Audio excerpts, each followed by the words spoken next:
اعوذ باللہ من الشیطان الرجیم، بسم اللہ الرحمن الرحیم۔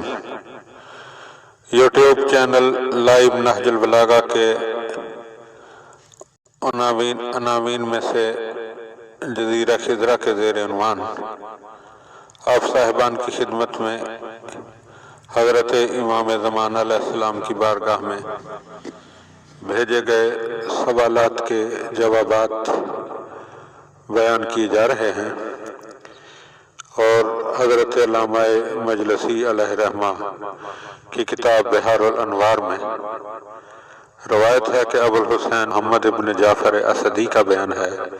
کہ ہم نے چند مسائل حضرت صاحب الزمان سے دریافت کیے تھے، تو حضرت شیخ ابو جعفر محمد بن عثمان عمری علیہ رحمہ کے جو امام علیہ السلام کے دوسرے نائب ہیں، ان کی طرف سے میرے پاس امام علیہ السلام کی یہ تحریر موصول ہوئی۔ آپ علیہ السلام نے تحریر فرمایا کہ تم نے طلوع و غروب آفتاب کے وقت نماز پڑھنے کے لیے جو سوال کیا ہے، تو اگر ایسا ویسا ہی ہے جیسا کہ لوگ کہتے ہیں کہ آفتاب شیطان کے دو سینگوں کے درمیان سے طلوع ہوتا ہے اور اس کے دونوں سینگوں کے درمیان غروب ہوتا ہے، تو پھر نماز سے بہتر اور کون سی شے ہے جس سے شیطان کی ناک زمین پر رگڑا دی جائے؟ لہذا ان اوقات میں نماز پڑھو